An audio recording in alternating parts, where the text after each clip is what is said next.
C'est une première édition que celle-ci commence dans la joie et puis se terminer dans le fair play et le bonheur. Je vous remercie.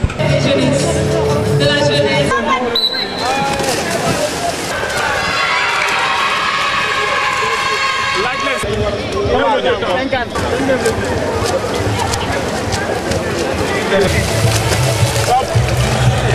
Félicitations.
C'est une très bonne chose par rapport à l'organisation. On a bien organisé, les filles ont bien joué et l'autre équipe n'a pas démérité.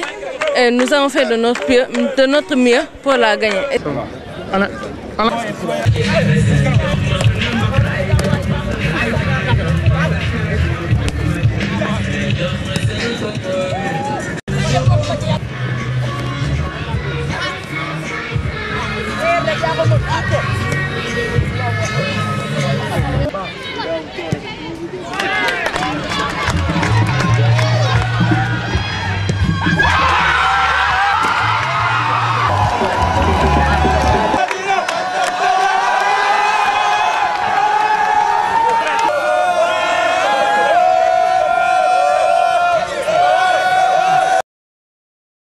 Très heureux de participer avec vous à ces Olympiades appelées Olympiades de la ville de Dakar. Elles entrent dans le cadre de l'animation de la ville de Dakar à travers les communes d'arrondissement. Comme vous le savez, le département de Dakar est découpé en 4 arrondissements, grands arrondissements si vous le voulez, composés de sous-préfectures. Et ces arrondissements sont composés de communes entre 4 et 5 communes. Et c'est à partir de ces 4 et 5 communes que se sont déroulées les éliminatoires, la phase éliminatoire, dans cette discipline sportive qui sont considérées comme des sports à budget faible, à faible budget. Le basket, le football, le taekwondo, le judo, la lutte, la natation, pour les enfants de moins de 17 ans. Donc la ville a voulu contribuer à cette animation-là. Notre objectif, entre autres, c'est de faire d'autres éditions, de tirer le bilan, de faire une évaluation et un suivi pour que les prochaines éditions des Olympiades soient mieux organisées, mieux faites. Nous contribuons ainsi à faire de Dakar une ville sportive, avec notamment la pratique du sport pour tous. On est dans la massification. Le conseil municipal donc a bien voulu accepter de cofinancer avec d'autres partenaires ces différentes activités. On va à gauche. Bloquez là-bas et tirez. Bloquez et tirez là-bas.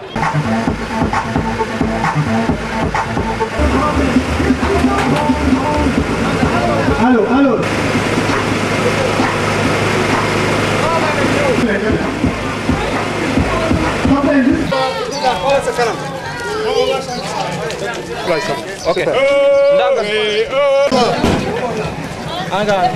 Réconfortant, c'est que c'est toutes les structures mises avec la ville pour véritablement organiser ce moment de communion, mais aussi d'entretien physique. Et c'est vraiment fantastique.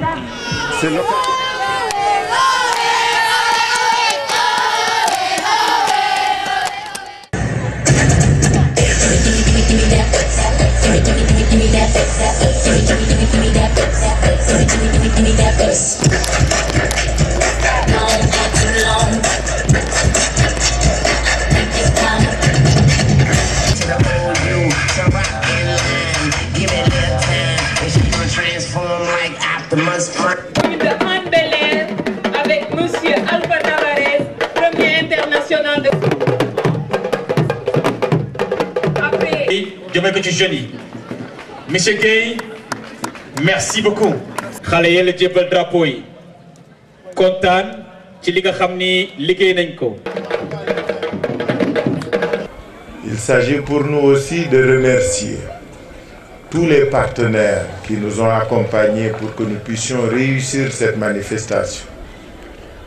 Kirène, Orange et Diapo. Je crois qu'il faut les remercier très sincèrement parce qu'ils nous ont accompagnés.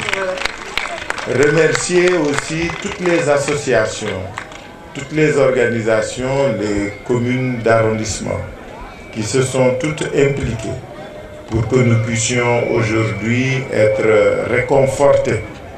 Nous ne pouvons pas dire que nous sommes entièrement satisfaits. Je pense que c'est une première.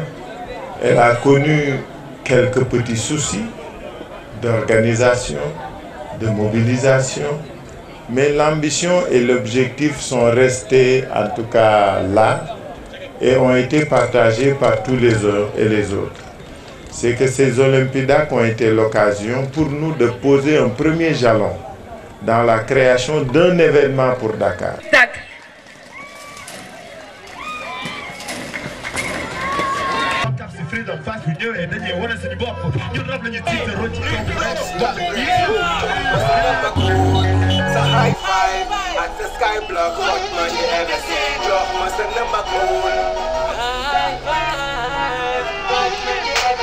Jox ma sa number code, jox ma sa high five, jox ma sa sky block te coach ma ci dinaa la playal movie ci webcam bi guddi dinaa la yónnee wiis ba nga dekki free di nga jot samay SMS naa lay call sans cesse di la woowee baby boo wala boo the shoe jum jibi daddy that's my name OGB do you can call me daddy honey it's up to you Dakar by night ñu affiché wu ci club yëpp after party ñu dem free party guddi yëpp upload my pictures on your laptop. Show your friends and let me know you from bottle.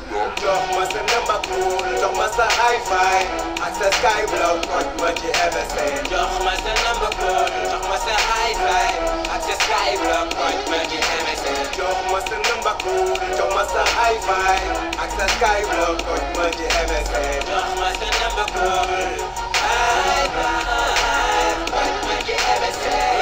Ci MSN bi wala ci kaw scène bi bul ma xaar ma dugg sa school boy pay ba game bi bëgguma sa Facebook bëgguma sa Skype blue jox ma sa number show bi internet I like when it's like connection bi daw jox ma sa number